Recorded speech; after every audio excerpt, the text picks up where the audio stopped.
Good YouTube, I'm back with another reaction video to a video discussing something crazy. Make sure you like, comment, subscribe, share, turn on post notifications to be notified when I drop any other content. The celebrity underrated shit, anything. Go to my other channel, do the same. The video contains graphical imagery that may upset viewers. Viewer discretion is advised. This is about this doll maker who used human corpse and all this type of stuff to make people, like children he's killed, into like human dolls and stored them in his crib.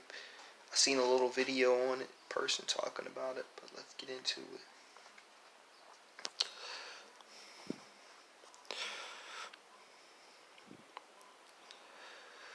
I ain't gonna all this shit as much as possible. Get up my 8 minutes. Welcome to Next Po.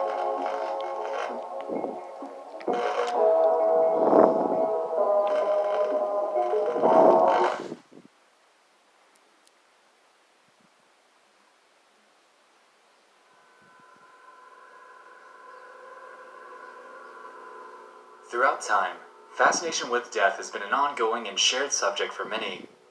The grim, oddly fascinating part about the afterlife involves the possibility of forming some sort of connection with a lingering entity or a loved one that might have passed. Oftentimes, either to satisfy this curiosity or to cope with loss, people will attempt to contact the dead by either visiting their gravesite or, in more extreme cases, by using It was crazy, man. This is before my time, man. It was in Russia. It wasn't even in America. Communication devices, such as a Ouija board or some sort of radio.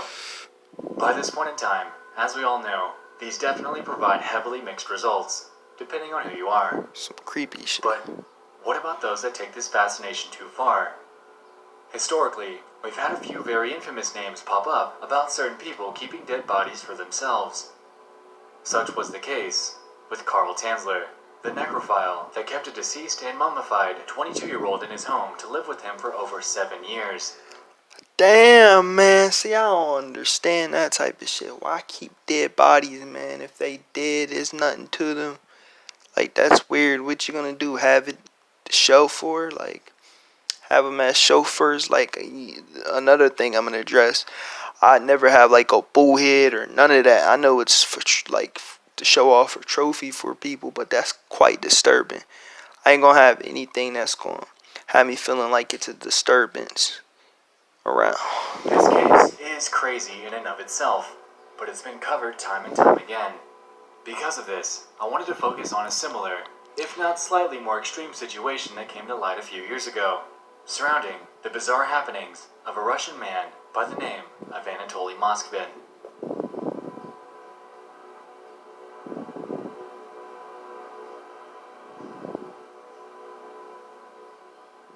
Moskvin is a 52-year-old that, back in the mid to late 2000s, was regarded a genius by many. He was a historian who authored various scientific papers and acquired the knowledge of upwards of 13 different languages. Many of his peers and family saw him as a quiet, ordinary person with no real cause for concern regarding his behavior. The thing is, though, he had this unforgiving obsession with the afterlife, and the scientific papers and magazine publications that he would provide over the years would actually come to assist in explaining the secret and... He just looked creepy. He just looked like the type of guy who would do some shit that he did. And it's crazy, man. It's crazy how they look. Like, they faces, you didn't even tell those was human. The way those dolls look, you couldn't even tell. Outlandish behavior that he was committing right under everyone's nose. You see, Moskvin was a very... Because they look just like actual dolls. Like, obviously they were dead corpse and shit, but it looks strange. Character. He's just strange. In late 2011, he had single-handedly thrown Russian police and media into a whirlwind down one of the darkest and most bizarre criminal cases in the country's history. 2011, man. 1966. Years ago. To 1966. Anatoly was born in Nizhny Novgorod, Russia, to his parents by the names of Yuri Fedorovich and Elvira Alexandrovna. According to his parents, he was very socially awkward and had pretty intense difficulty making friends. On the flip side of this, he was extremely smart, and his parents simply chalked up his awkwardness to his intelligence, not thinking much of it. Young Anatoly had a childhood that was far from conventional, though. According to an account by him, for example, one day in the 3rd grade, he had returned home from school completely covered in bruises. As it turns out, Oh, that's where it starts. The man was probably getting hit. He's probably been abused and all this, treated like shit and stuff. these were caused by a man that raped him sometime that day. To date, it's unclear whether he ever relayed that information to his parents or not.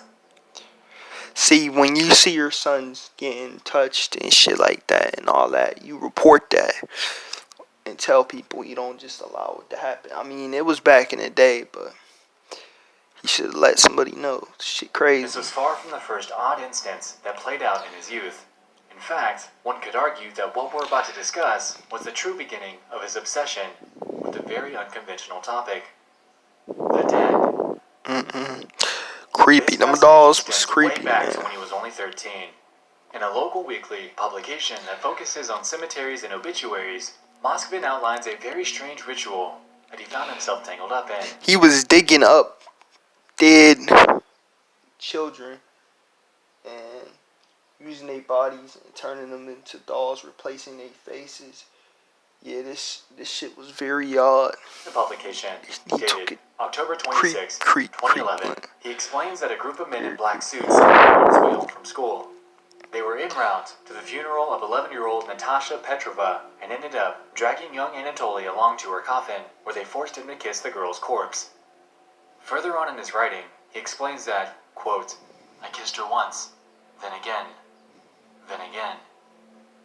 Afterwards, the girl's mother then allegedly placed a wedding ring on the 13-year-old's finger and one on the hand of her dead daughter. Ugh, creepy. My strange marriage with Natasha Petrova was useful, Moskvin claimed.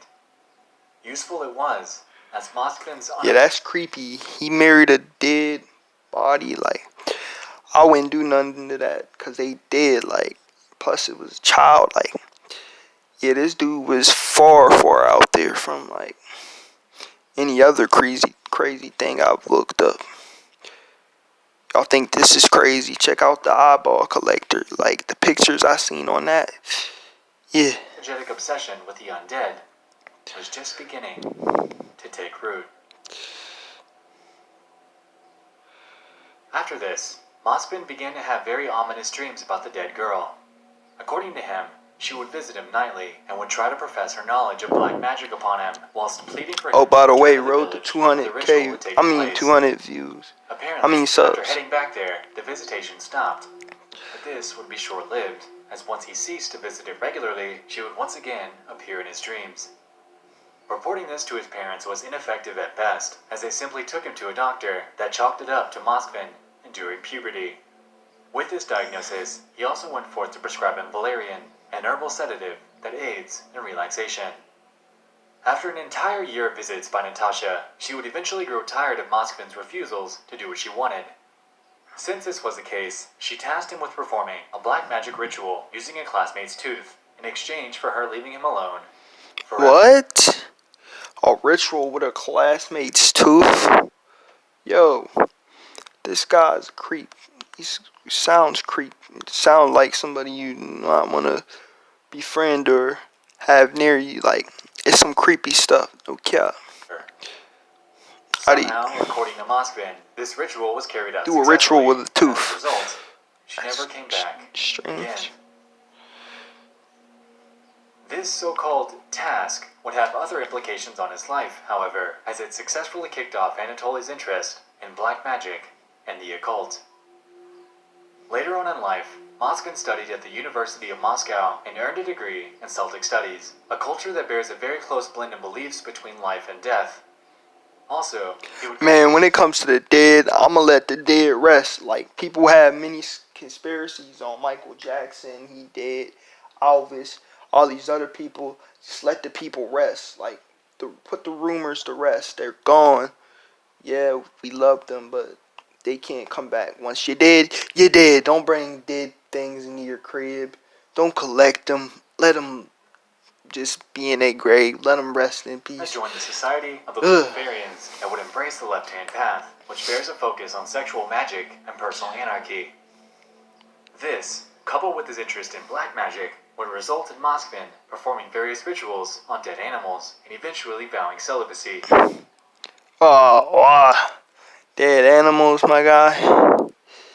Yeah, this dude was way out there performing rituals on animals. Like, what the hell?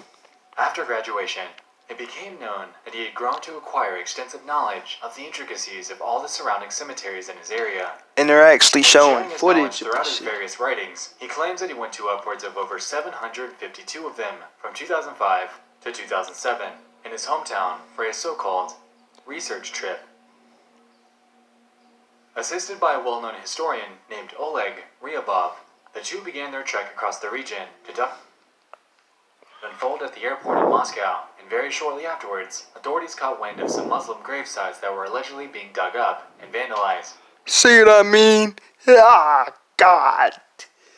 Going to some graves and digging some graves up. Oh my God. This shit is creepy. This shit is next level creepy. I ain't going to no graves. I ain't digging no graves up. I'm letting the dead rest. But that was back then, so I can't say nothing.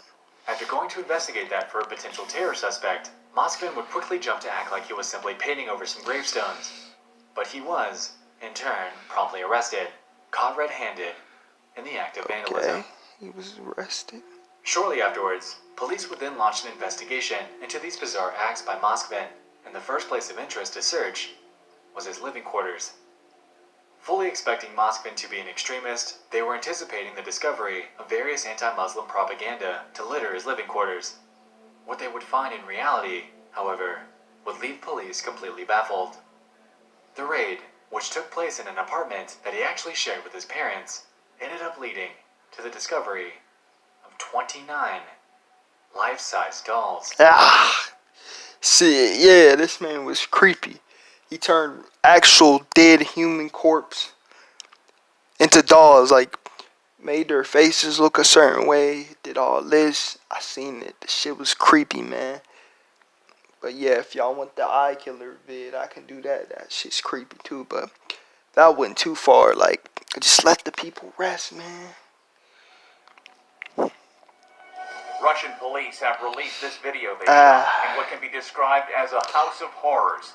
They say those aren't dolls strewn about the apartment, but actual remains of people a historian had dug up and dressed in women's clothing and then put on display. The figures, heavily representing antique dolls, wore various types of clothing. Apparently, Moskvin dressed all of these up in makeup, even going as far as to place buttons or various circular objects in their eye sockets to give them a more lifelike appearance. Creepy. The thing is, though, these weren't simply dolls. Rather, these were all created with the dead corpses of girls ranging in age from 3 to just 12 years old. Even more disturbing, when police began to move the bodies in this investigation, most of them would emit some sort of jingle, and it was later revealed that Moskvin stuffed each of the rib cages with music boxes so they could emit some sort of audible feedback when he interacted with them. It's very creepy. Moskvin also allegedly kept track of their birthdays in his room and celebrated them when the time came. According to police, there were photographs and plaques taken off of gravestones, doll-making manuals, and maps of local cemeteries littering the apartment. Furthermore, the clothes that most of these dolls were wearing were the actual clothes in which they were buried. Moskvin later... Alright, y'all. That's enough. I'm ending this video. Peace out. This Moskvin guy is a total creep. But I'm about to make a thumbnail. Then start editing this shit and put it out. This is sad. This is disgusting. This is revolting. Peace.